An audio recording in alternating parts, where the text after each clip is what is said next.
Good morning, good afternoon, and good evening, everyone around the world. This is Wraith Khan back with another episode of our D&D Forgotten Realms campaign with the Protectors. This is the tail end of our last session with the Chimera fight. This session is a little shorter than usual. It plays out like a little downtime. We do some shopping and some role playing, and generally, the group plans its next step. So, without further ado, let's go ahead and jump right in. Some good stuff has happened. As you guys are kind of settling down, the Godclaw spires all around you, the sound going wacky, you guys still hear the echoes of the fight kind of bouncing along the spires, and it's a really kind of a weird sensation as it comes from the right and from the left, and for about 5 or 10 seconds after the battle actually stops, the sound continues bouncing around in the Godclaw spires for just a little while, and then eventually the sound kind of dies down. And you're left with nothing but a bunch of kobold corpses and one very large chimera corpse. About that same time as the battle finally dies down, you see Lycum kind of rushing up onto the scene, going, What? What has happened? What did you guys do while I was out? I thought I was... Wait, what? Beetle, was that just you? Is this all just you? It was all me. I mean, I do what I can. All right. Well, yeah, I wouldn't put it past you. This is why I never let you sit behind me. I just always need to keep an eye on you a little bit. I think our new friend might be able to use your help, though. Clavis, oh, yeah. Clavis kind of looks up. He is looking very singed, if nothing else. He has his armor is still, well, it was kind of this brown color. It adapted to his surroundings. Now it's just looking black as the flame from the chimera just have totally singed him. His eyebrows are gone. His shoulder length hair is now about just coming just below his ears, and the edges are just kind of singed and roiled away, and he's not looking too good as he's just kind of leaning against one of the rocky spires, and he says, "Well, I have to admit that I have had better days," and he actually casts Cure Wounds on himself. As I come up and I lay my hand on him and it's like, are you sure you're doing okay? And as I'm asking that question, I cast Cure Wounds on him twice for however much that adds up to being, because it's higher than I can count right now. All right, go ahead and cast that. That's 1d8. You casting it twice at level 1? Twice at level 3. Level 3. So that's 268, right? Yeah, sounds right. About right.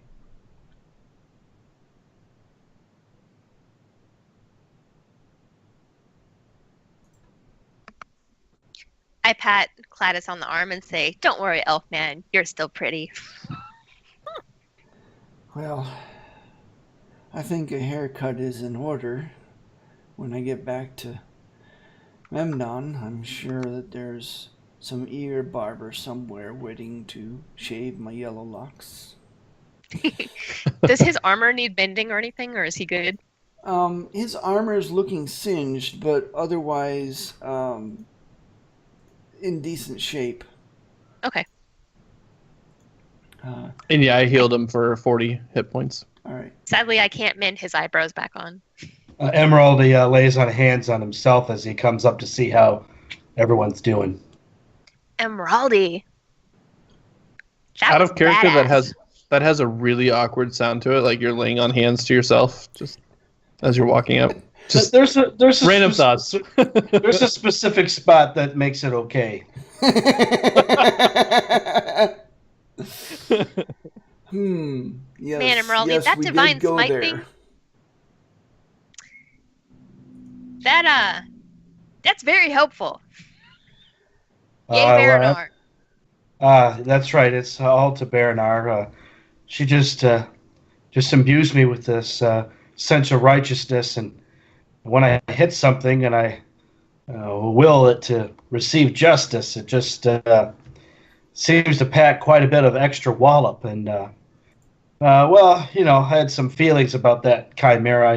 It's I don't even know what kind of creature it is. Some sort of aberration or something. 3 damn heads from 3 different animals. I mean, look at it. I mean, it's so damn ugly.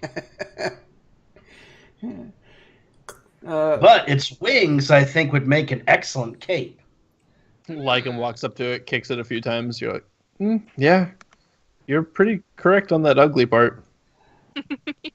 Clavis just kind of crosses his arm and looks at Emerald and he goes, not bad for a dwarf. And he just kind of gives Emeraldi this smirk. Yeah, I didn't really see a whole lot of your arrows doing killer damage on this beast.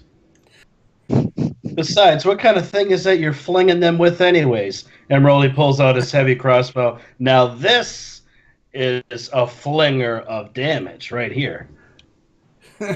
If you can pull it up far enough, yeah. The thing's almost Emeraldi as big flexes as you. his bicep. I don't need much help in that department. Did you say his name was Corvus? Clavis. Clavis. Yep. Yeah.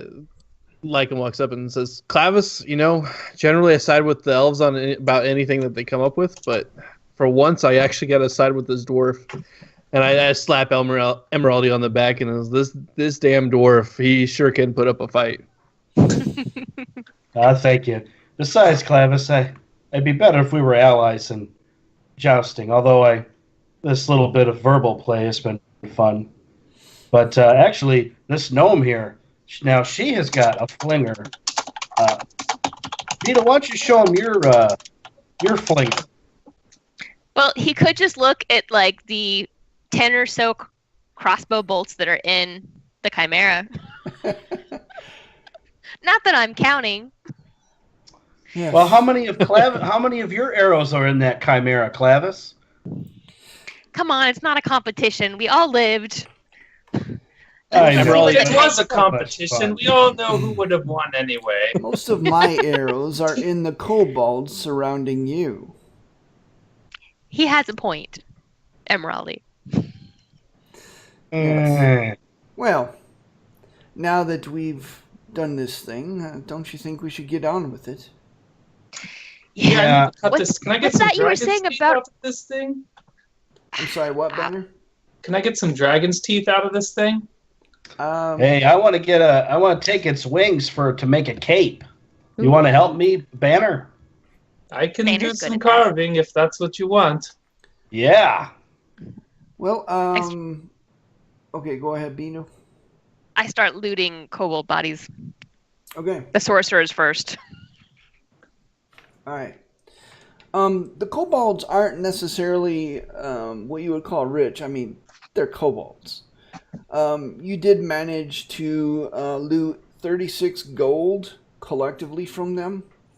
And you did find a carved bone statue. From your practiced eye, it looks like it might be worth about 20-25 gold. And that's about it. That's all you get from the kobolds. A lot of their tents are very careworn. And looking inside the tents, there's some dirty, lice-ridden pelts in there that they use for beds. Yeah, I mean, we're talking about kobolds. Can we look for the chimera's lair? Yeah. Actually, go ahead.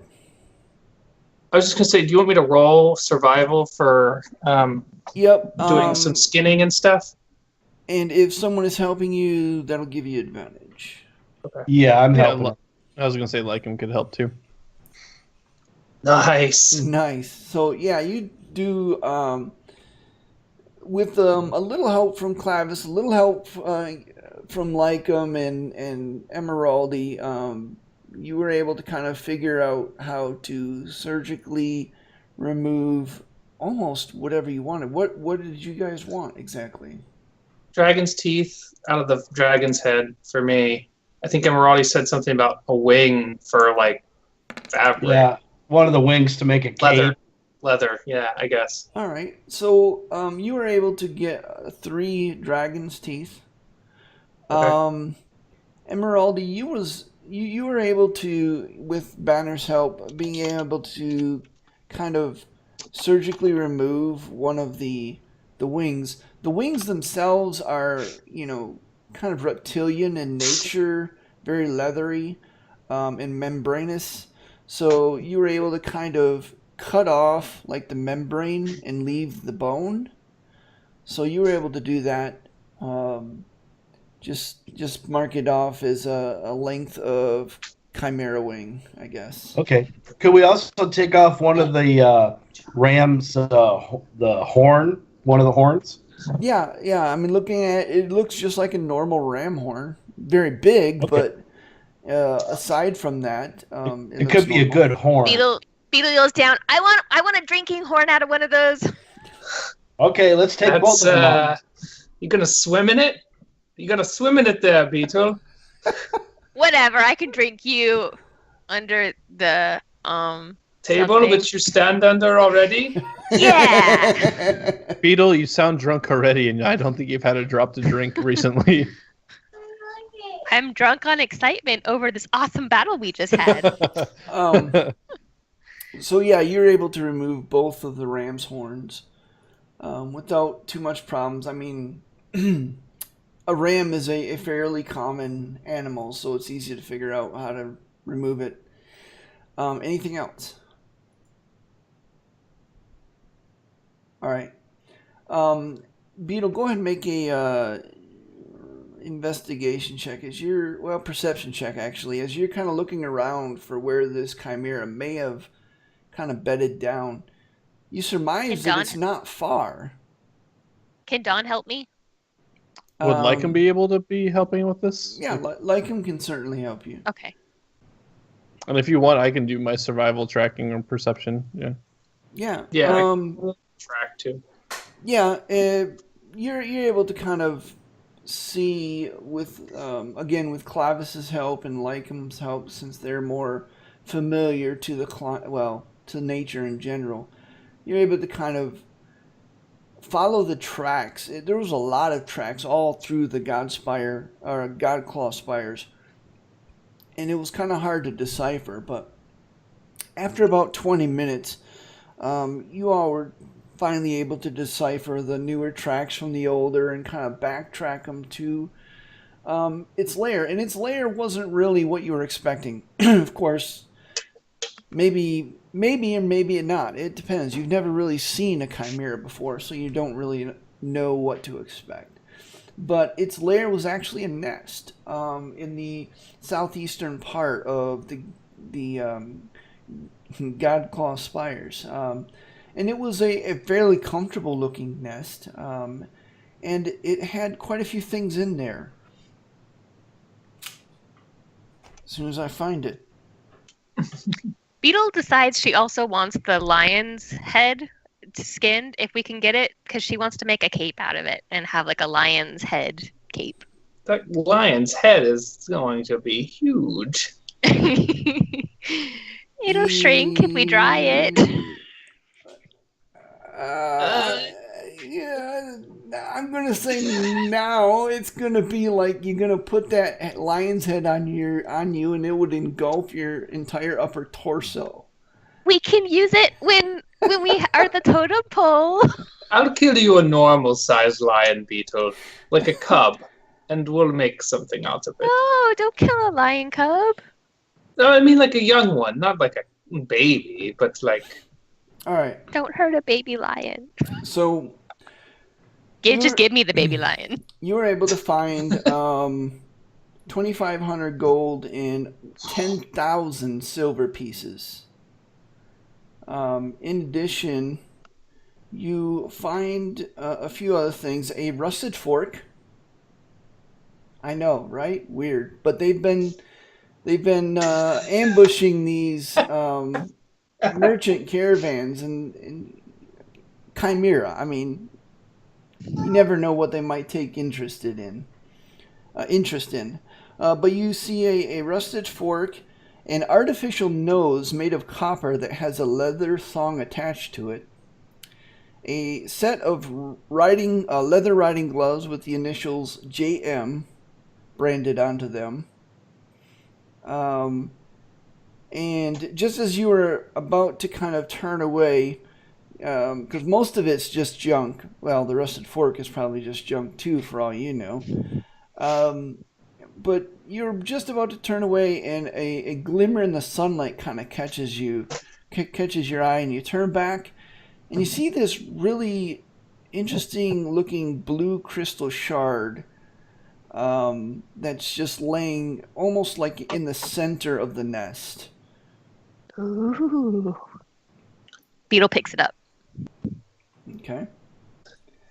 And that's about all you find. The rest of it is, various art materials, but it's been scrapped and trashed and otherwise destroyed by the Chimera. Any of you can detect magic? If it's something worth it, we could sell it or perhaps use it during our journeys. 10 minutes casting Detect Magic as a ritual. All right. We got some time. Give us some time to thoroughly search this nest. As you do, at first you begin to get a little disappointed as you're looking at all your newfound stuff, and then your heart kind of leaps up into your chest as you notice a faint glow around the crystal. I cast Identify on the crystal. All right.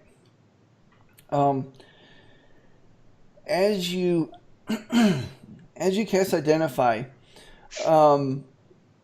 you realize that this crystal shard is something used to detect when you are near places dedicated to a certain deity. In this case, it detects places that are dedicated to Moander. Do I know who that is? Make a religion check with disadvantage. All right then. No, you have never heard of Moander. Emeraldy. Yeah. Who's Moander?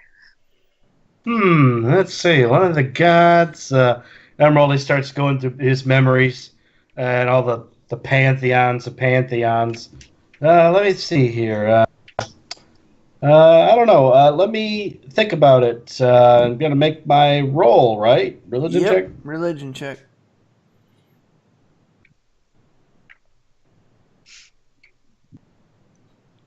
Impressive.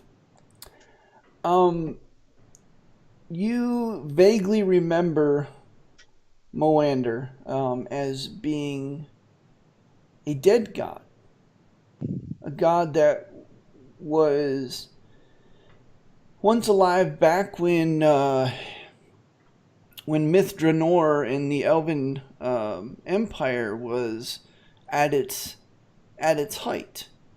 And the Elven Empire actually sought out and destroyed anything having to do with Moander. And as you are remembering this, you suddenly remember, oh yeah, I remember here about Moander when we talked to Veryl Ruiden, the councilwoman. That's right. Emeraldy relays this information to the party.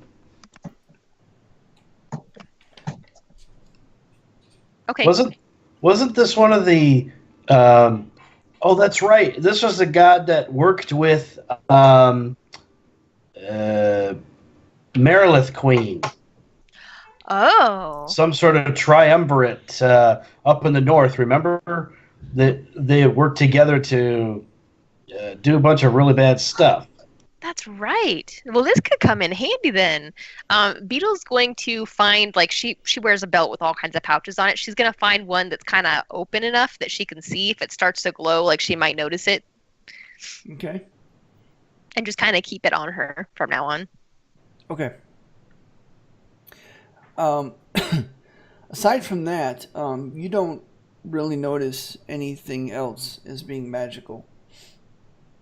Although you did just have a heck of a payday. Payday part 1. Yeah. Yeah, that's going to be a big haul. Well, do you think we could get all this money out of here? Yeah. And Beetle's sighs. Oh, I'm so close. It would be so much easier in just a week or two. I could summon Frankfurter to help us carry this. That's a great idea. All right, well, that's going to take me a little bit to summon Frankfurter from the place where Frankfurter lives when he's not with me. So, oh, wait a minute. Oh, I can't. I'd have to have I'd have to go to sleep. Maybe tomorrow morning I could. Well, I think Beetle has a whole bunch of sacks. I think we can probably haul that stuff out. I mean, 50 pounds and 50 coins is only 1 pound. So this is like... And Lycan's pretty light no matter what. Yeah, this is like 250 pounds worth of coins. If we split them up among everybody. Yeah, I mean, that's still quite a bit of weight, though. In the desert, it's a lot of weight. Yeah. Well, I don't really want to spend the night out here, so I'd rather just hoof it. Once you exactly get back to Memnon, of course, you can exchange it for gold to make it a little lighter. Yeah. Or Can you hear me? Spending it is always an option. That's right. We could technically afford that wand now between this payout and the payout we're going to get. Yeah. Yeah, Emerald is a little bit more interested in perhaps getting that one ring with the tongue on it. Oh, the one that lets you, what was it, +1 to some skill? Yeah, persuasion.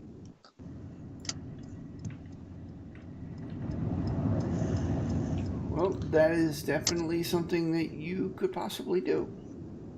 Well, I say we gather our things here.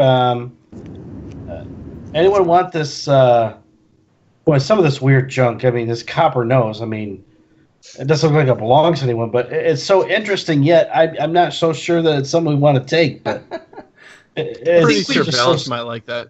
Actually, I could see Velis liking that. I could see Velis liking that. Well, Yeah. you know what? Why don't we take these for him, and he could use them for bits of costume? That's Can a you great hear, idea. Velis? Yes, we can. Yes, welcome, Velis. We have just looted the Chimera, and they are discussing now what to do. The items looted is 2,500 gold plus 36 gold from the kobolds, a carved bone statue, an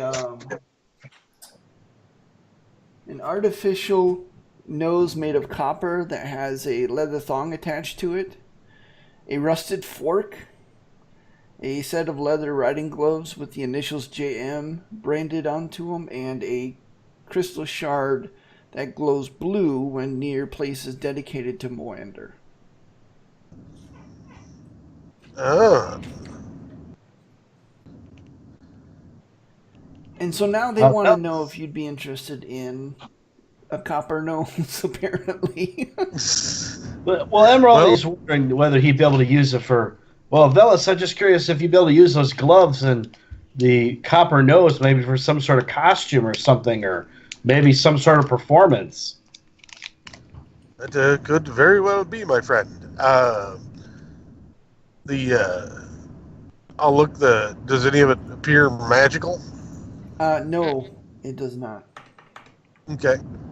Yes, I find the copper nose and the gloves quite intriguing. If I could, I might research their origins. Huh, that could be worth something. Maybe these are precious items to someone and they'd love to have them back. For a reward, maybe. You never know. I'm keeping the rusty fork. I find that very funny. Claimed. All Rusty right. fork from Chimera's lair. With So, rusty Bellas, we're fork gonna- and blue I'm crystal gonna need in you to tow. carry 250 pounds of gold. You think you can do that? So are we splitting that 7 ways with Cladis? Clavis kind of leans forward and goes, well, I'm not the most hardy of persons, but a little gold goes a long way. Okay, so that's 7 ways. I mean, we do want him to lead us back to the right town. Right. He kind of smirks and he says, well, that was... payment for that is my cut of the Chimera bounty. Ooh, which reminds me is, I look things over. Has anyone thought about possibly removing pieces or dressing the carcass? Dennis, were you not paying attention when I spent an hour cutting it up? Come on. I took a short nap. I found that the amount of energy I spent inspiring all of you to be quite tried, and I didn't quite see what happened. Oh, sorry, Velas. I probably should not have been blowing hot air onto you that whole time you were taking a nap. But now that I see the carcass, I see it. Do we get some good steaks off of it? Did you get the Chimera tenderloin? Ooh. Did you guys Oh, want that's to pull right. steaks off of it? Yeah, we do because they do that thing there. Maybe they'll freeze them until Yeah. it's time. All right. So, yeah, you definitely... How many steaks are you going for? As many as you can? Yeah. All right. So let me just do a D20 roll. Just a straight D20. And I will assist. Yeah, you managed...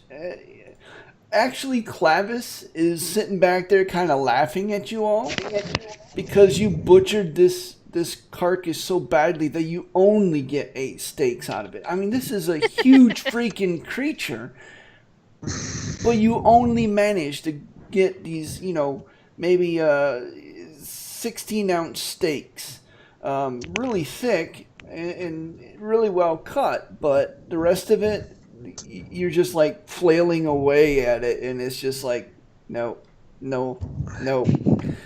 And Clavis actually says, well, maybe that might be good for hamburger or something like that. Sausage, that'll work. Yeah. And then he just kind of shakes his head and he goes, all right, well, you got your steaks. Now what?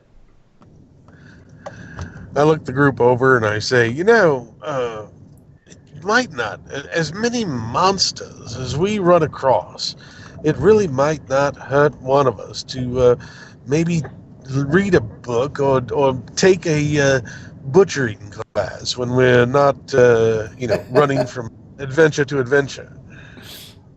I'd even be willing to do it if you want me to take up the butchering portion of our group.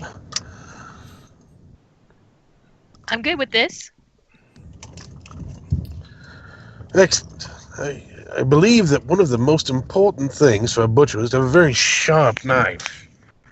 So one of these days I shall have to find a very sharp knife. Hey, we've already collected a rusty fork.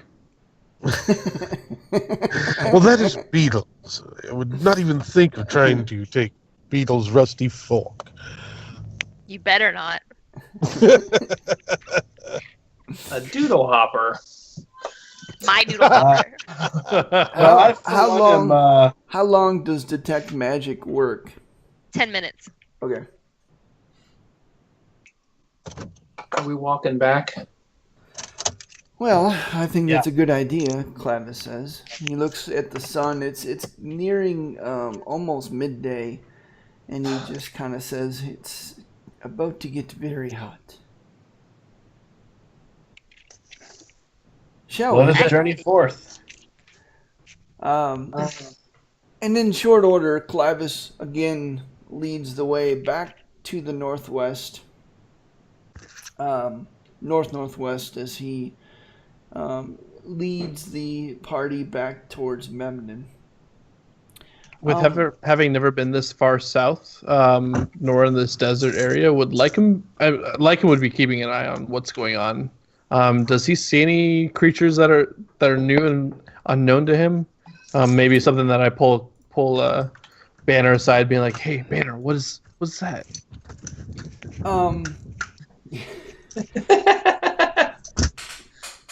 That is a rock like him. Damn it! Okay, I'll keep trying. I'll get back to you. I'll find something that's not a rock, and then I point at a tree just to spite him, or a cactus, whatever. Yeah, you see a Joshua tree out there, just kind of out there. No, actually, as you guys are getting close towards the edge of the Calim Desert, Banner, make a. Actually, you all make a perception check.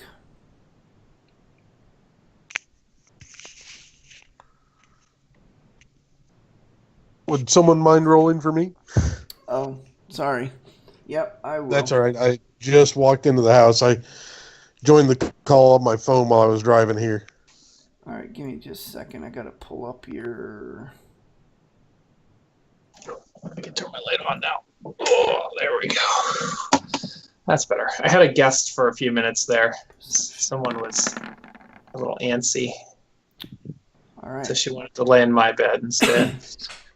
All right, so Lycum and Julia, you both are generally looking in the same direction, and you see some slight movement under the sand. It's not a small bit of movement, but it's barely perceptible at first because it's going kind of not fast, but it's going at a decent pace, like a walking pace, but it's just kind of like almost like a wave under the sand. What direction is it moving relative to us? It's moving in parallel. And Point it Banner. out to Banner. Banner, perhaps. What what is that? is that? Not the rock, not That's the Joshua sand, tree. like, It's the come thing on. past that. You see it in No, the the- ground. It's over there. Oh, Banner- that That. moving There's- sand. Yeah, moving Yes, sand that's moving that. the same direction we are. Banner, Something's following us. the idea of moving sand actually terrifies you because We need to. that Banner, sounds like a sand shark to you. A sand tiger, I mean. Yeah, I was about to say. Holy shit, that's a sand tiger. We need to get the hell out of here now. And Wait. Banner just starts running. I want to see Any- this. I want to get to know this. Can I study it? It remain Banner. You would know it remains subterranean until the moment it kills you. Like, there's no studying it. Come on. But if you see it, you're going to be inside of it. Can we kill it if we need to? Because I really want to. What if I could eventually become this? As You never know. As you say that and are discussing this, I'm assuming you're still kind of walking as well. Yeah. You see this massive, for the lack of better terminology, this massive dorsal fin break the surface of the sand. It's easily as tall as Banner. And Nope. the speed of this creature suddenly increases exponentially as all of a sudden geysers of sand just kind of and at first it cuts away from you. Banner, you know that it has a tendency to cut away, then loop back, and then strike like a shark. Banner draws his glaive and is like, let's get out of here. Are you ready to leave now? Beetle takes a ration out of her pack and flings it as far as she can, like 60 feet past the way we were coming, and uses minor illusion to make it smell like blood seeping into the sand where the ration is. Oh, okay. And then just starts booking it. Lycum's the last one to book it, but he's still like keeping an eye over his shoulder. Like I really I'm not ready to leave this yet. Like, there's too much to learn here. As you do so, Beetle, it swerves, and you see this massive maw, bigger than you've ever seen, erupt out of the ground. And not only the ration pack that you threw, but like the 10 yards around it in every direction just disappears. And then as suddenly as it appears, it's gone. It's back into the sand. The dorsal fin disappears, and you hear this faint rumbling as it dives deeper into the dune. It's still moving, though. You just don't see the dorsal fin anymore. Oh, great. It's now still we following can't see us? it. We may have to drop those chimera slices. Maybe it'll eat them instead of us. And Lycum turns into... do I have horse shape? I don't have it on my list, but I'm pretty sure I can turn into a horse by this point. Yeah. Yeah. Lycum turns into a horse and looks over to Beetle, and as he's doing it, he's like, get on, let's go. Yay! Lingering. So what are you guys doing? You guys booking it out of there? Oh yeah, we're Banner's like Looking at it as best I can. literally like kicking Don in the back and like pushing Emeraldi through the sand.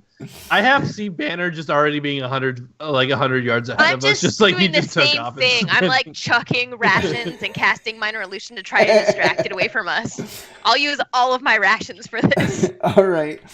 And how many times? I'm gonna say you do it about 3 more times. Okay. Thankfully, every one of those times, you get similar results as it goes after your rations and whatever illusion that you provide, and smelling that smell of blood in the sand, it just kind of, and your rations are just gone. You get the sense that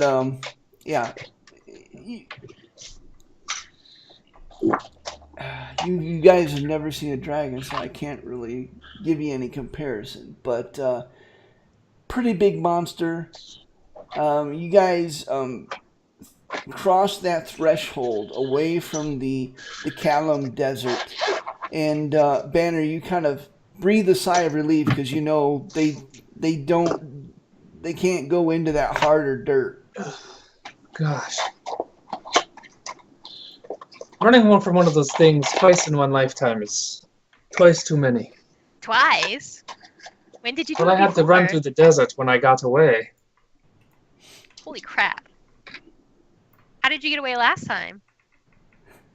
I rode turtles. Nuh-uh.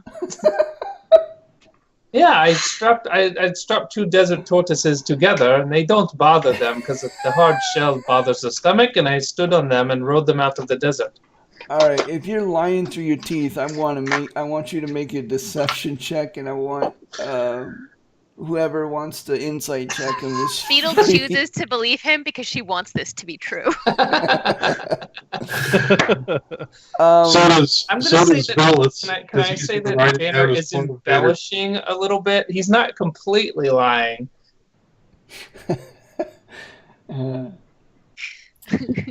Clavis is just kind of shaking his head. He's not saying a word. He's just kind of enjoying the companionship as he's kind of looking back at you all and just kind of you swear, even though he has a straight face, you heard him kind of chuckle. Velas is writing furiously in his journal about Banner's new reveal of the story. You guys, in about an hour and a half after leaving the Chimera or the Godclaw Spires, reach the southern gate of Memnon with the guards there, the well-armed and well-armored guards. And at this time, it's about 1:30 in the afternoon, give or take. And you guys find yourself in short order back within the clutches of Memnon. with I hope not literally. no, not the genie Lord Memnon, the city Memnon.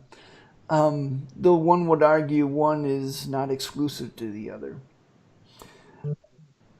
And it is, as much as you remember it, minarets every which direction, square, low ceiling sandstone houses, accented by the more wealthier family having the low domed houses. Every once in a while, from the platforms or the balconies on these minarets that span the city from one side to the other, you hear various desert hymns being sung, and it is really kind of beautiful as it comes at you almost literally in waves, waves of sound, crossing from one side of the city to the other. This time the hymns extol the virtues of its great leader, the genie lord Memnon, and his benevolence and kindness. And of course, Banner, you are the first to recognize it for what it is. Nothing but propaganda.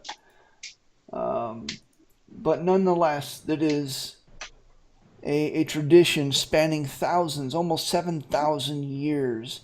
These singers of the minarets canopy the city with hymnals, first to greet the day, then throughout the day, different hymnals, and then finally in the evening, a hymnal singing and extolling the virtues of the warriors that will defend those against the night. And intermixed with all that, the more mundane chatterings of the merchants hawking their wares and carrying themselves with the utmost of politeness as they deal with their patrons. And you see, of course, the palanquins going to and fro, carried by, of course, slaves of various degrees and various statuses.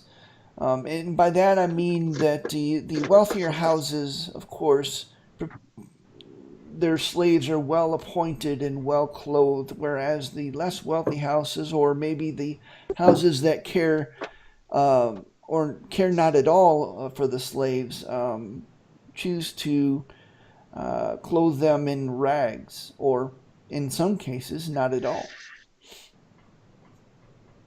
What do you wish to do? Head back with our prizes and claim our bounty, I guess. All right. As we're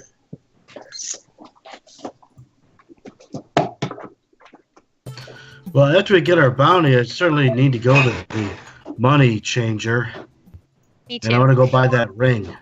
Can we say Actually, that we did get the lion head to sell and as proof? Yeah, I mean, you can have it. Okay. I guess I just as a headdress for Beetle, I couldn't rationalize that. I understand. as we're, I just Are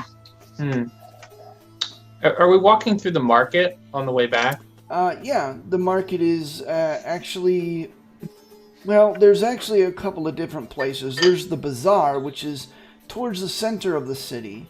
But then there's the market proper, which is kind of the floating market that I described last Friday, where it's more on the docks. I was thinking more of, I think, the bazaar. Okay. And both of which are actually both floating in nature, because the river bisects the city. It goes right through the city. So a lot of the merchant deals that go on take place on barges, boats. Sometimes they're canoe in size. Sometimes they're huge river barges. Again, depending on the wealth of the merchant in question.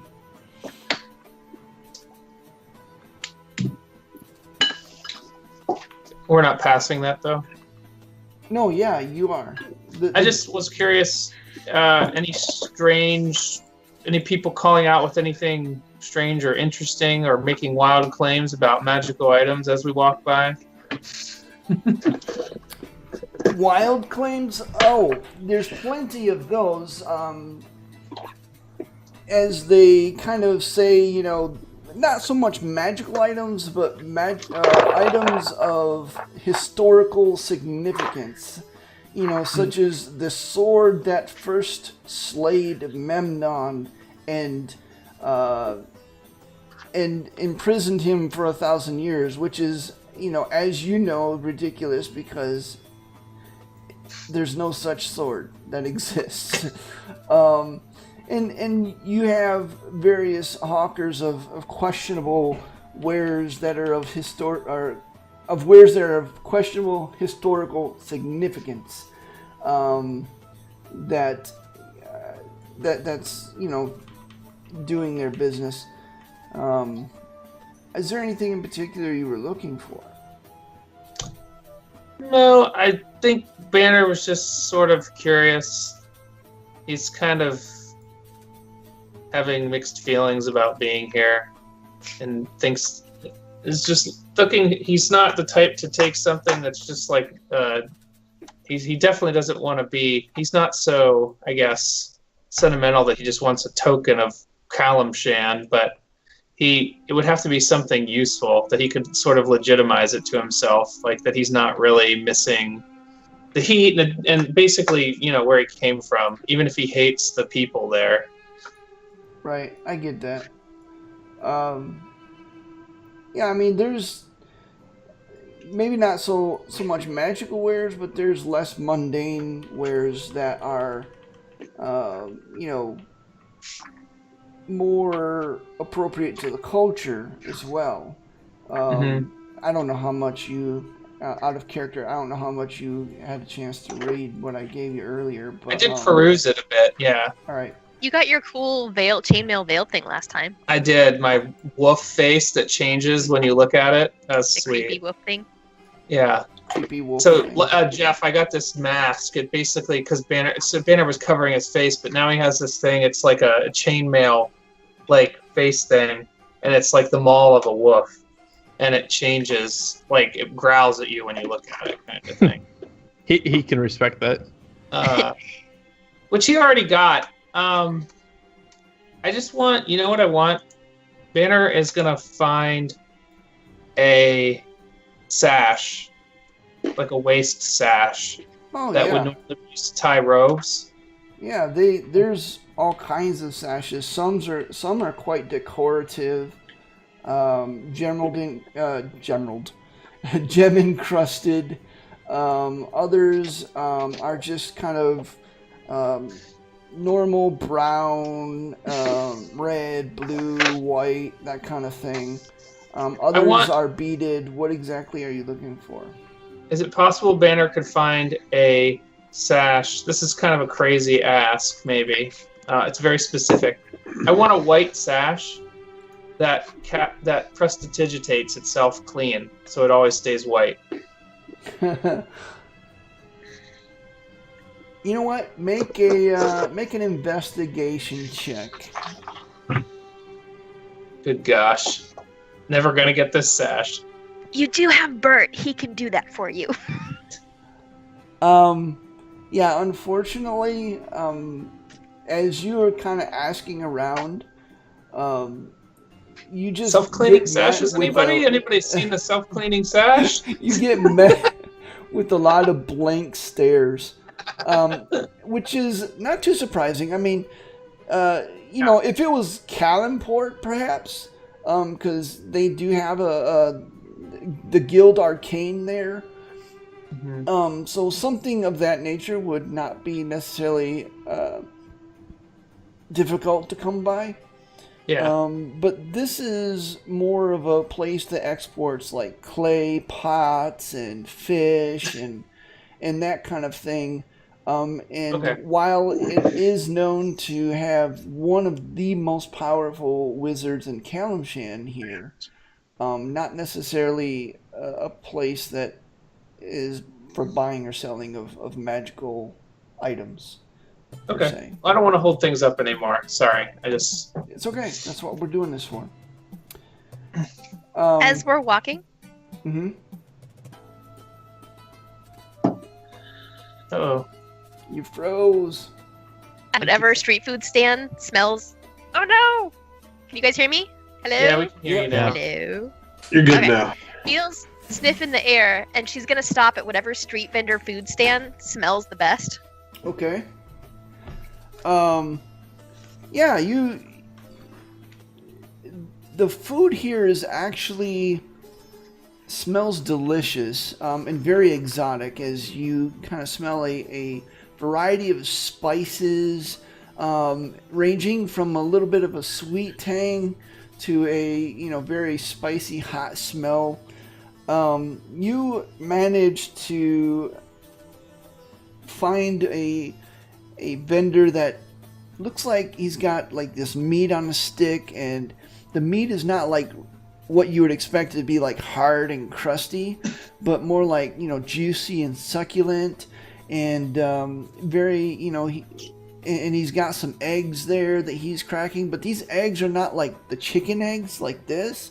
They're about 3 times as big as a chicken egg, and he cracks it open, and there's just like this huge egg that's there, and it's got some green spots in it, but not like mold looking green spots, but just green spots. And I ask him what kind of creature that's from. Glad you ask. Well, cockatrice meat and cockatrice egg. I don't know how I knew that.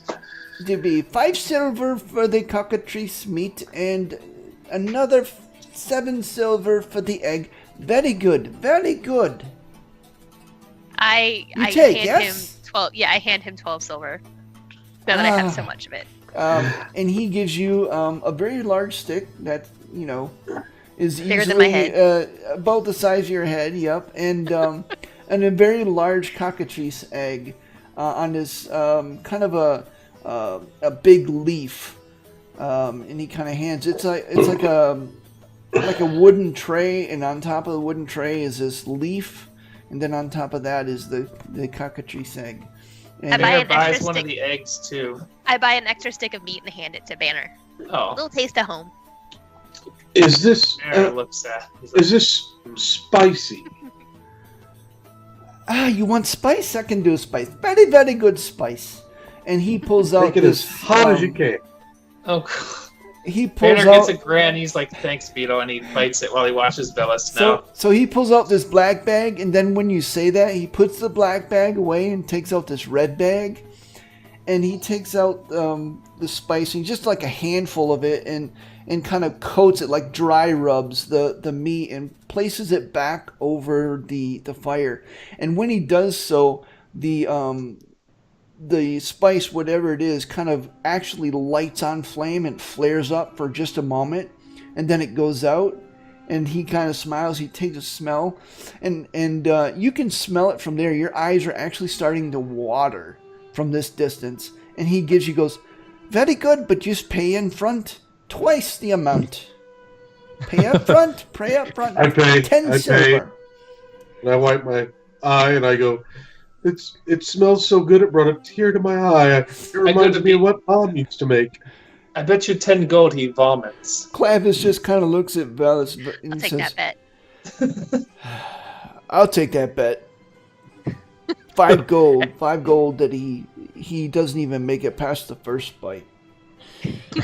And I Lycan think looks at Velas will go a little further than that. I'll go ahead and take that bet, but I'm still betting that he throws up. I'm going to, as I pull the food toward me, I'm going to use sleight of hand and cast prestidigitation to remove all the heat from the spice. That's my boy. And as- All right. I don't know if that will help your stomach or not, though. I'm glad I took that bet. Banner. I don't know if I'm making a perception. Is that passive perception or? Yeah, perception check. If you're trying to, if you're paying kind of, attention. yeah, if you're paying attention to him. Yeah, with the 9 sleight of Damn hand, Banner reaches out and grabs his hand. He's like, I think you want to try the cuisine here. It's what you bars are about, right? Experience?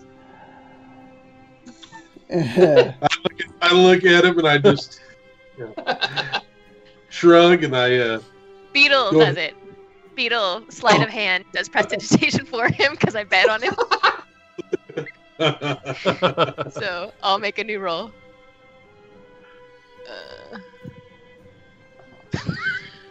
Pretty good. I'm looking at Velas now, so I don't see it. I look at And as you do that, Velas just looks directly at you, Beetle, and arches his eyebrow. I wink at him. He just And I kind of go- shakes his head. I look at I Banner. use message. I got you, dude. I look at Banner and I go, well, okay, but I did promise that I would bet on myself, so, and I did say double or nothing, so I guess I've got to stick with that. Message. Make it look real. I don't even react to that. Oh, but you got message, and I go, I might not be good at sleight of hand, but performing I'm good. And All right, so do So- you take a bite? I do. I take a nice healthy bite. All right, so it is not as hot as you think it would be. You're able to eat it, and it does taste good. Aside from the inherent spice that the heat that you would normally get, there's just this really kind of, I don't know how to explain it. It'd be like summer in your mouth type of feel, type of taste, and it just makes you feel good all over as you feel tingling all over your body, and then you swallow, and that is when you make a Constitution saving throw.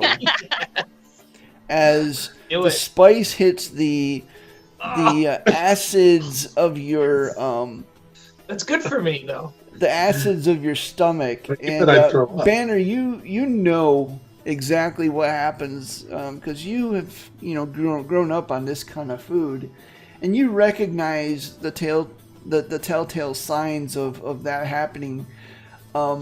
He does not throw up. However, he does start hiccuping like crazy. Well, Verge, it looks like he made it through the first bite. As he's going through the hiccup fit, Lycan looks at the guy, and I'll take the opposite of that. Sweet and sour for you then, sir. Yes, very, very well. Yes, And, please. I look at Banner and I go, this is delicious, except, Have another bite. I also have a bet with Beetle to win. if there's some goat milk or is there something I can drink? I druid craft some water to his face and just I just spray him. Like I don't even try to go for his face. I just Thank you. Thank you very much. That's exactly what I didn't need. my pleasure, sir. My pleasure. Like the street vendor takes out this yellow looking spice and coats it with the dry rub and gives that to you. And it does taste sweet and sour, but not like bad sour, kind of like just a very hint of sour, but mostly just kind of the sweet. And it actually lends itself to the naturally sweet taste of the cockatrice meat. Tastes pretty good. Awesome. Fellas, this. As I hold it up to him, just like this. This is good. This is good. And You I like grab this? a bite. I'll No, thank take you. A bite of this for a bite of that. I've seen what Banner. happened to your face when that happens. And I'm good. I'm. Tell you what, Velas, why don't we each have a bite of what you have left there? I'm gonna do a. I'm gonna look at Beetle and try to give her a idea to send me a message. What do you want? Like, do a minor illusion of me breathing fire after the next bite. Fine. All All right. So I go, okay, Banner. Get a slice of, eat it. And, whew, I think there was more spice on that one.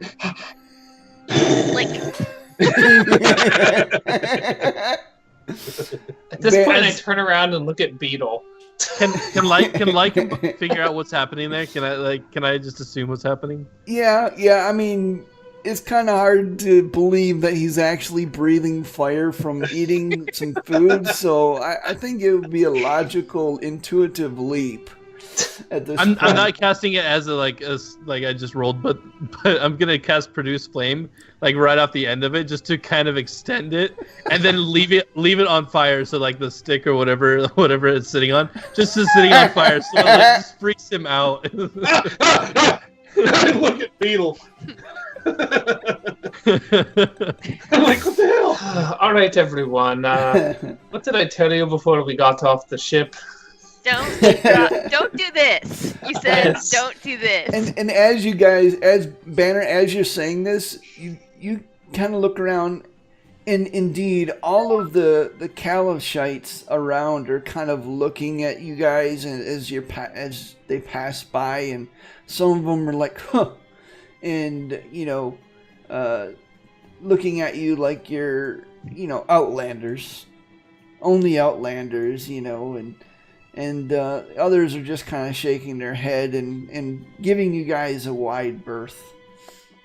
Yeah, let's get out of here. Let's get our bounty. You missed fun with street food and shenanigans. The dawn appears out of thin air. We did run from a sand tiger the size of a mountain. It was really terrifying.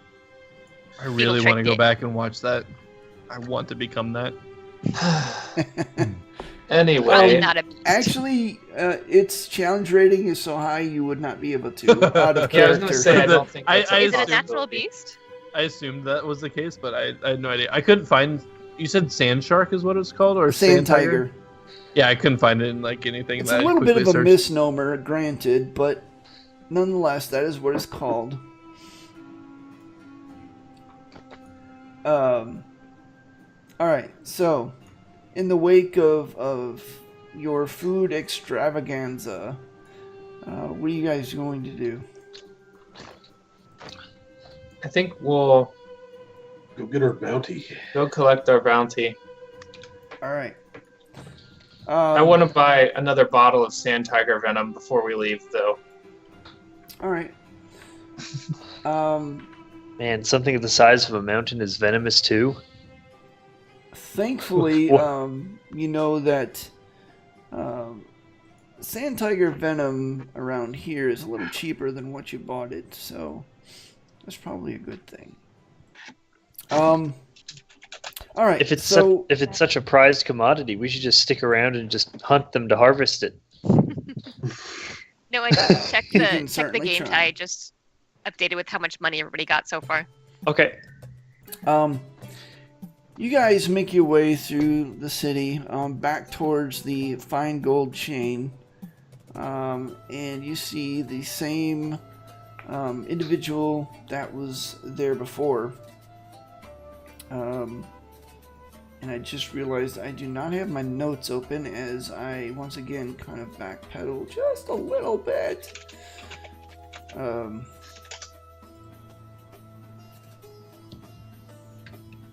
This is cool music. Yeah, so you do see Jalavera Istra at the front desk. And as you guys come in, she kind of, led by Clavis, she kind of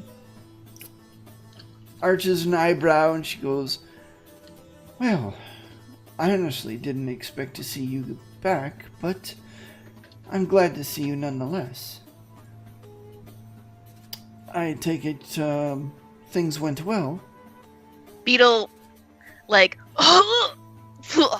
like thunks the lion off of horse. I guess you're not a horse anymore, but you're probably carrying it since I was making you carry it as a horse. Yeah. The big, huge lion headdress thing just on the counter.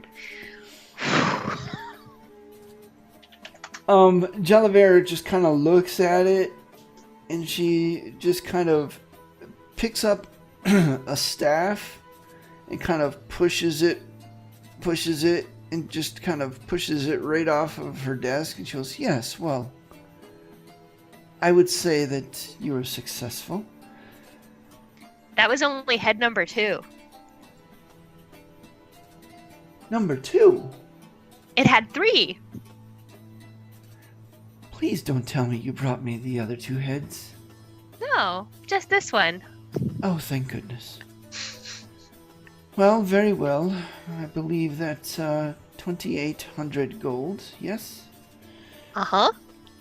Wait here. And she heads back to the back through a private door, and about 5 minutes later reemerges with a hefty bag and kind of plops it down on the desk. And she says, "Well, I am certain that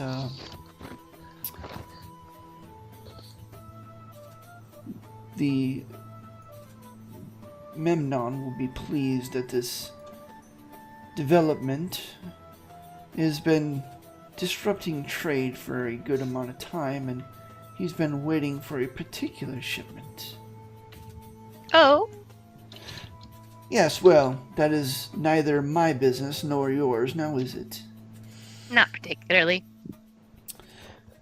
"Well, I hope you make yourself comfortable here. As always, because of you are members, you have free room aboard here for as long as you wish it." Beetle, Wait a did you second. tell Wait. her about Wait. Was the meat job cuttings post? that we harvested? Not yet.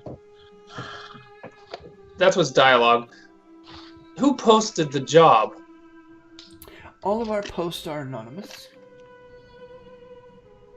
We do not share that information. We just post the jobs, and those willing to do the job pick it up and perform it.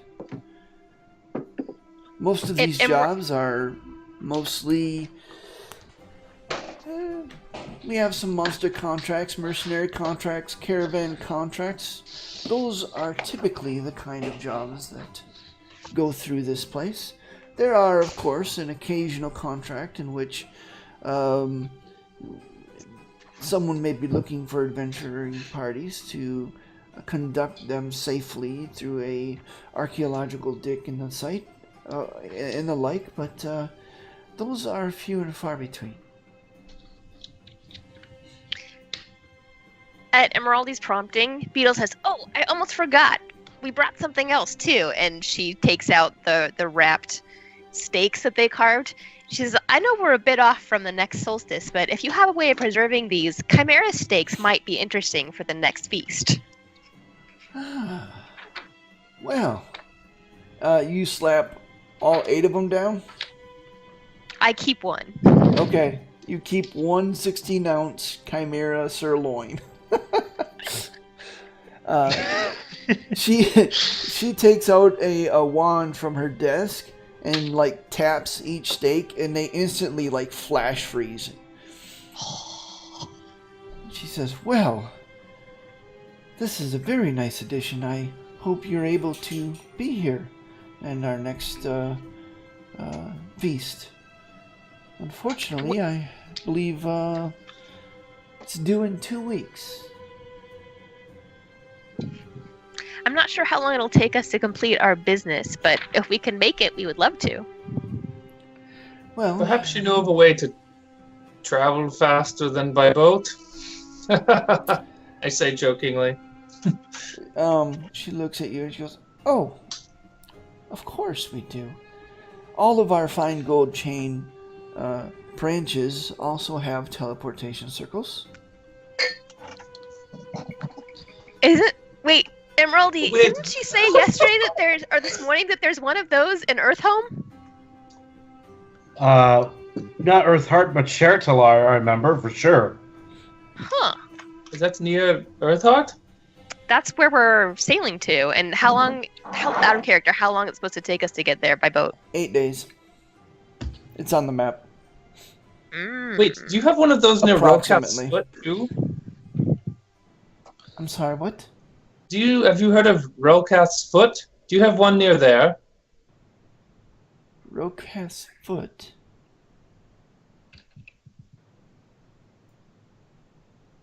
No, I do not know that place. How about one near Earth's Heart? Well, the branch in Earthheart is fairly new. Shit. I have not yet received a missive proclaiming that the circle is ready, though I am sure that, well, if it's not ready, it should be ready in the next few days. It's been nearly a year Looks at the in party. the How much would it be to travel to the teleportation circle? Is it free for members, perhaps? No. No, it depends on where you're going, of course, but most places it's about 100 gold per person. Of course, the further the distance, the more expensive it can get. For But some isn't place it- like Earthheart, isn't it- Teleporting? Why does distance matter? it is our pricing structure, she says, and for a moment the Calimshite in her definitely comes out as she kind of looks down her nose at you all. She goes, "It's just the course way that- it is done." Of course, that was the person that knows least about magic asking. Yes, that's why she was asking. She doesn't know if it matters or not. Wait, so Emeraldi, we could be there tonight. Well, we could Yes, be nearer tonight. Well, yes. The family brewery is obviously not in Earthheart, but that would be exactly where we'd need to be, within 100 miles of the brewery for sure. Certainly Okay. closer than we are now. Actually, we couldn't be there tonight. She said it's not ready yet. Yes, but we could be in Shiamar tonight. Sure, Tlar. Wait, oh yeah, there's one already there. Yeah, there's one in Shiamar. There's just then there they should. She said the Earthheart one should be done any day now. Well, while No, you it's guys kind of- decide, I have work to do. Please. Zealous kind Tell of me bows. when He goes, you- before you can continue your work, I do have one Yes. simple question. How far north is the reach of this wonderful establishment, this wonderful group that you've gathered together? Dawn rolls her eyes. Like this. Well, not very far, unfortunately. We do have a branch that we are trying to open that's in let me try that one again. Athkatla, but Amn has been quite, shall we say, resistant to our efforts. Well, my compatriots and I have just recently purchased a large tract of land in the north. And we've established a mining establishment up there. And we would definitely consider creating a space for you in our land for a branch of your wonderful establishment at a minimal rent. Rent. Does franchise, Tanner know well. Okay. Every place the fine gold chain has put in a branch, it has been a economic boon for everywhere we go. We don't pay rent. Well, if you'd like to purchase a small plot on our land, then that is also acceptable. What did you say your name was? My name is Velis Lespine, a bard extraordinaire. Before long, Well, the that tales explains that I it. spin will. I guarantee that. Well, my business partner is Emeraldi, a paladin of Baronar Truesilver. If you doubt my word, you of course cannot doubt the word of a paladin of Baronar Truesilver, and he will back up everything I'm saying. Well, I tell you what. I will make a note of it. I will take it under advisement, but these decisions are quite beyond me. It's part of the council. Council's responsibility to make these decisions, you understand. Absolutely. It should be noted, my lady, that the property my friends have purchased is just outside of Yartar, which is equidistant from Silvery Moon, Neverwinter, and Waterdeep. She is correct. Right in the center. You would be helping us to create a hub of industry and trade in the center of the Dalelands. An almost untapped source of wealth and... Make a perception skill check. Or not a perception. Perception. Persuasion. Dawn just starts walking away at this point. She's done. I walk over to the store and start browsing with my newfound gold. That's encumbering me at the moment. These are still miffed that they didn't invite the merchant's daughter to be in on their business plan. By the way, is our Outlander companion still tagging along? He is. Yeah. Clavis is... He secretly 22. likes us. A 22 is not bad. Velis, remember the town is Tribor. It was outside of Tribor. Tribor, my bad. But Well, that is correct. Still, See, same thing. there we go. My Again, triumph is making sure I remain honest. again, I cannot promise, but for my part, it sounds like a good opportunity. And this would benefit not just you, but us as well. It would, like I said, like you said, your company has been a boon to every place it's gone, and I believe that is true. And that's not bullshit. So that's. Well, I Although I a little tell bit you more what, than I everything will- says bullshit. I will present your arguments and your offer to the next council meeting. They meet not 2 days hence, and so I should be able to at least make them aware of this opportunity. What they decide to do with it is quite beyond me, but that is all I can promise at this point. Well, you have seen us and the Protectors, and I believe that should we be not within your sight, that your bosses would most likely be able to contact us should they like to, and we will be most amenable to further deliberations regarding this business proposal. And actually, to that end, do you have a personal item that I might have of yours? Or of your paladin friend here, Emeraldy? I take out the whip I had before I got the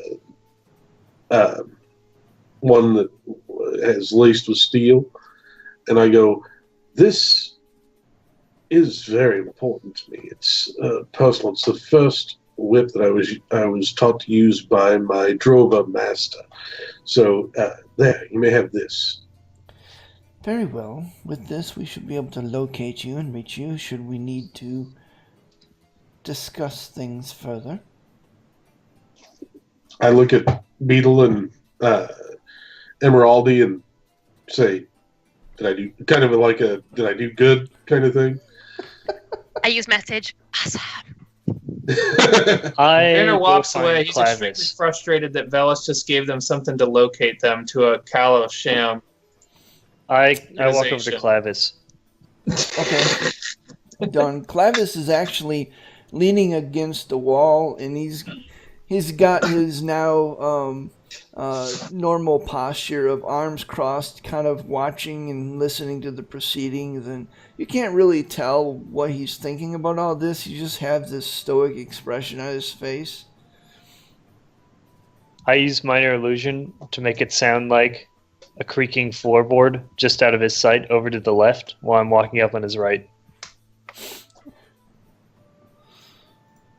All right. as if someone took a heavy step over there. Well, I'm trying to quietly move up on his right. Yeah, okay, what's your DC for that? That's a wisdom saving throw, right? Oh, It's an well, investigation check. I Investigation versus spell save DC. Oh yeah.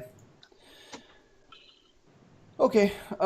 So as you do so, you actually see like his ear kind of move a little bit, like it's perking up, but he just kind of smirks and he doesn't really say anything. His eyes just kind of slide over to you.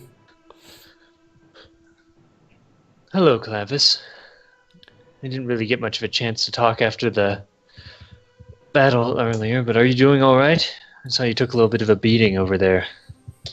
Well, yeah, I'm doing fine. Does he have like some blood stains on his clothes and stuff? His armor is still pretty singed. As you recall, most of the damage he took is from the dragon's fire. And as he's looking at you, he has no eyebrows. He has no eyelashes. And his shoulder-length hair is now about just under his ear. It's all like singed and stuff.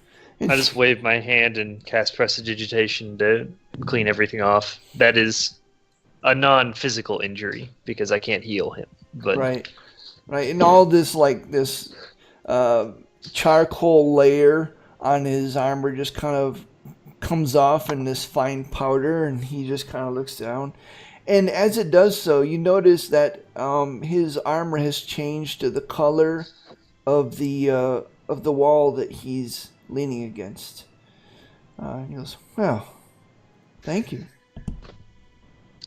Well, thank you for the help you gave. You were certainly an asset in that fight.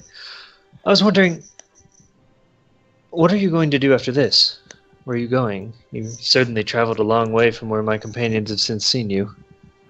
Well, I have a letter to send off to inform the Emerald Enclave that the task that they asked me to do is complete. After which, I don't know. I was thinking maybe a little east. Maybe south. I don't know. Wherever the wind takes me, I suppose. Hire him. Well, You I hear would like... Beetle's voice messaging you this.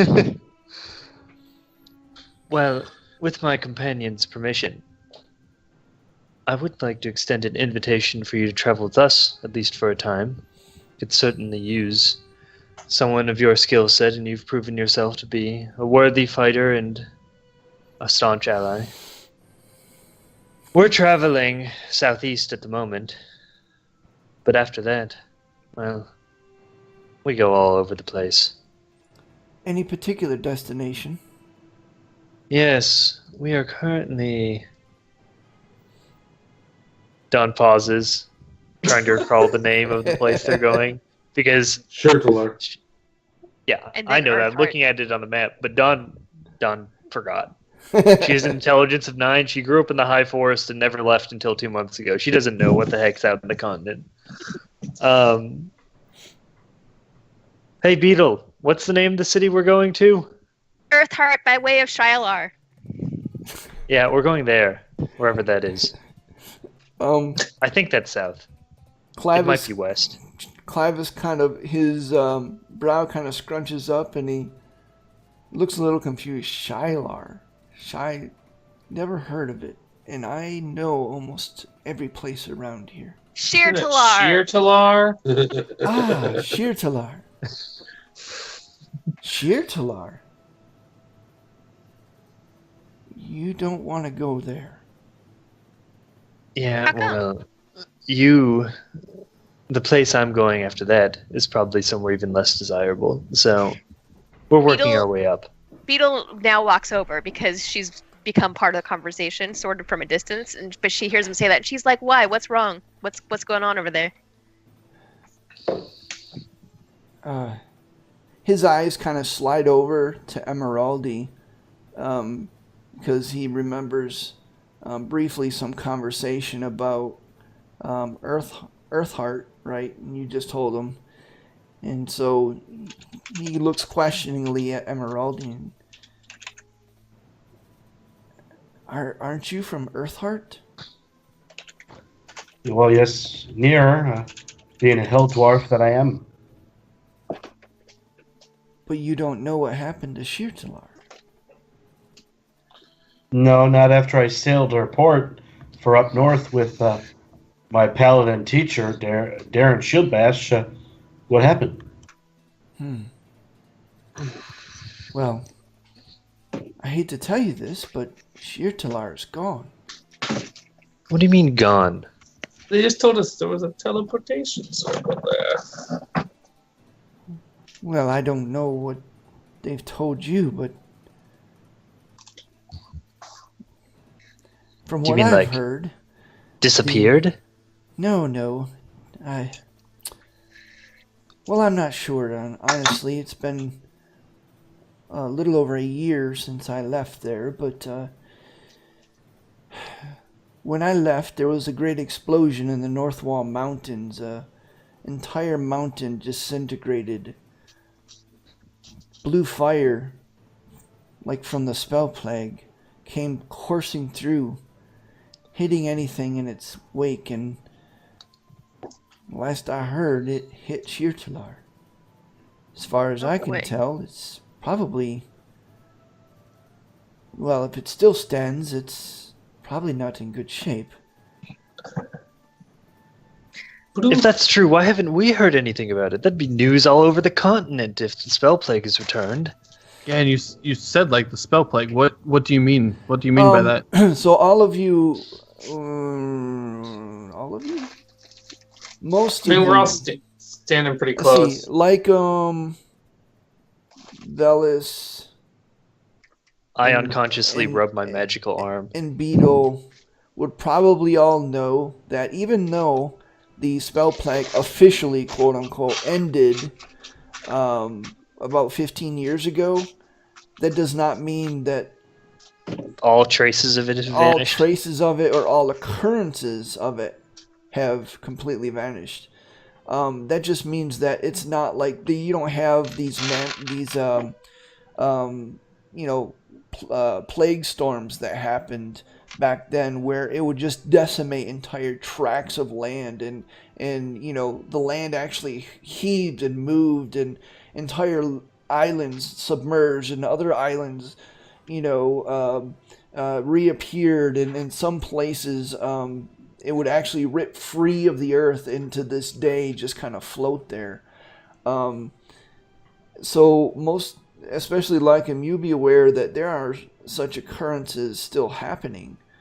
As far as it being news all over, news doesn't necessarily travel fast. Keep in mind, just from Memnon to Baldur's Gate, you guys have traveled almost 1,000 miles. More than that. Well, I guess we'll find out when we get there. Lycum's gonna press for more. It's gonna. So did you experience any of it? What do you mean by like from the spell plague? Can you elaborate? Did you understand? Like, did you feel it? If I would have felt it, I certainly wouldn't be here now. No, I did not feel it, but I saw it from a distance. I was north of Shirtalar, closer to Ormpor, really. Well, as you know, the Talith Pass, that is the only passable place in the North Wall Mountains, collapsed when the spell plague took place, cutting off Halarua. No one was able to get there, and as some of you may know, and Emeraldi, you would know this, Banner, you would know this, but kind of more of a vague idea. Halarua is a place that is teeming with magic users. Their cities were basically carved out of the mountains and out of the land using nothing but magic. A lot of their society is revolving around and based on magic. Their emperors and their kings and their governors, all wizards or warlocks or other great magic users. very adept. A lot of their day-to-day activities were full of magic items. It was kind of a normal thing for them to have, a lot of magic at their disposal. Um, and at the time of the spell plague, this entire land was cut off. Once the single point of access to this land, the Talith Pass, collapsed, no one was able to go to or from this place. No one knows what actually happens to these cities, into the lands of the Halrua.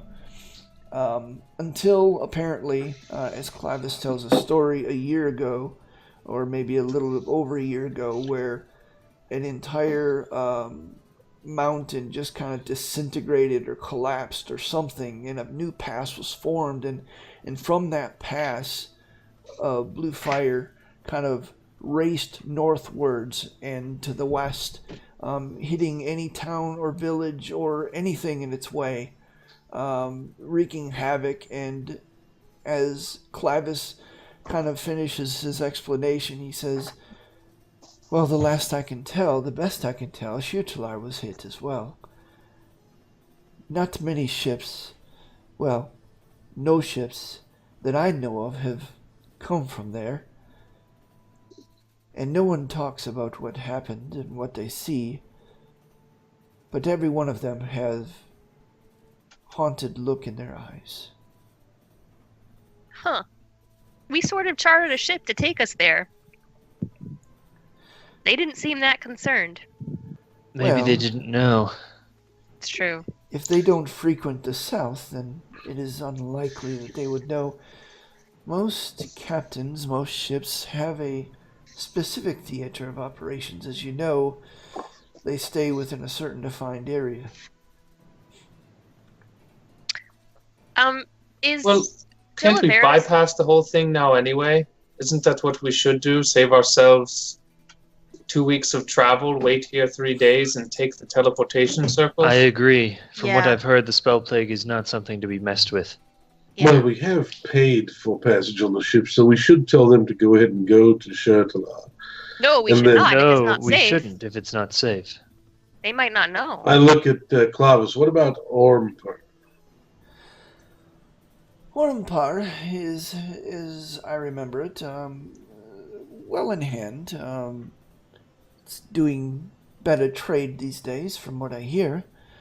Their exports have not flagged, as far as I know. I'm no expert, mind you. You asked me what a beast, or to travel somewhere, and I could tell you. But as far as I can tell, there no news out of Orampur. Well, no bad news. I know what you're thinking, Velis. You want them to go to Orampur, and by the time they get there, we'll be done with our business and they can take us back north. You are correct, Don. In that Wouldn't case, it I be agree. better still, though, to have them wait here and teleport back here? Well, also, I kind of wanted to go to the Earwood on the way north, so I'm not sure a sea voyage will take us there.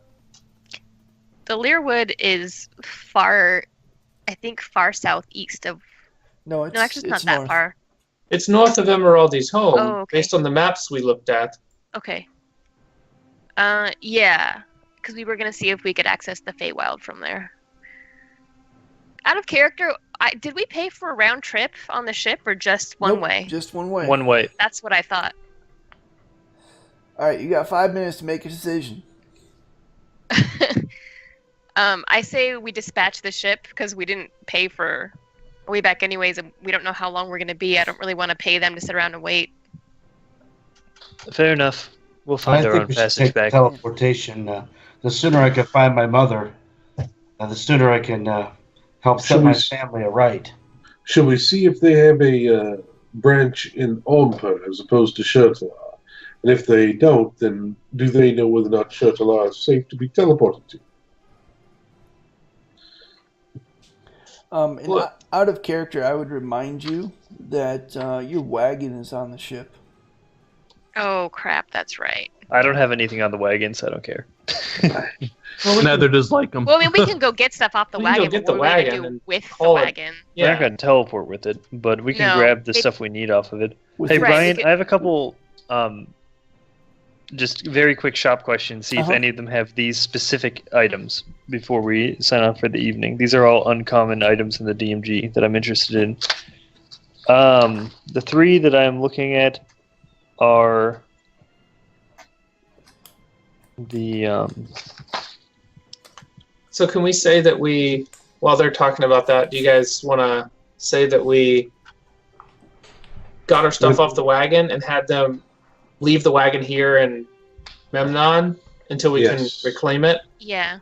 Okay. Sounds Maybe like a we'll good see plan. if the fine golden chain can help us find a place to stable it for now with Yeah. the mules. Okay. Also, remember, Lycum's not a part of this group, just in case that affects teleportation stuff. And Beetle's would probably gonna prefer not gonna to, pay. but Well, you kind of have to be, I think, to access the teleportation circles. You can give them a fake name if you want. Emerald, at the mention of Lycum not being part of the party, pulls out a large parchment. Well, this is the contract for the protectors. no, It's signed right here. not the party, Emerald. A part of the group, the whatever group you guys He didn't joined join the last time. membership of the guild we're talking Adventurers about Club. teleporting with. The Yeah. fine gold chain. Well, I didn't give him my real name anyway. I'm Jerome That's here. true. Well, That's what fair. do you say, Clavis? Would you like to come with us? It'd certainly be nice to have another wood elf from the High Forest around. At least speaking Trainer for me. elbows Beetle. He thinks I roll for a my eyes. moment. He thinks for a moment, and he just kind of I cock Well, my head shrugs and he goes, and twitch my ears. Velas pulls out one of his instruments and plays a light love tune, just barely audible. I drown it out with minor illusion, with a discordant jangle. Clavis shrugs and he goes, well, I guess southeast is as good as direction as any. Excellent, great to have you along. I grab and pull him along with us as we. They're already holding hands, Beetle. Oh, shut up. Give it a rest, Banner. In any event, Beamer, this is what I'm looking for in the store. Okay. Boots of elven kind. If they don't have that, I'll take a cloak of elven kind. And if they don't have that, I would like to have a look at the cloak of protection. That's ironic. Beetle wants those first two items too. All right. I'd settle for a drift globe if they don't have any of those. Make an investigation check. Oh, I don't find crap then. Beetle, will you help me find something? Sure, I'm looking for stuff too.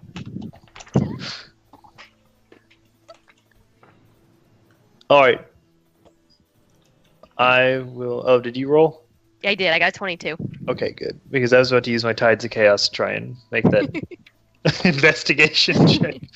I'm going to use the wild magic surges of the world to help me find an item in a shop. Oh boy.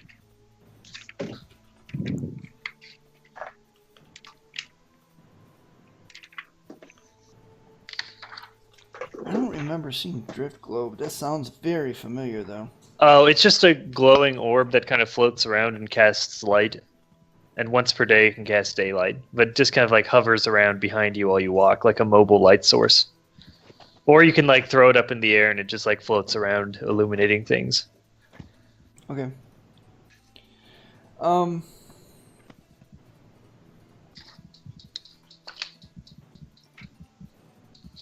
I'm looking for the same stuff Dawn is, minus the cloak of protection, and also an immovable rod.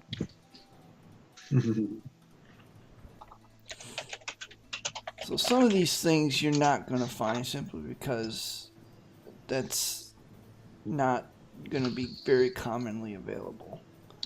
I'll take a filter of love if no, I'm kidding. Lycum's looking for the staff of power, you know.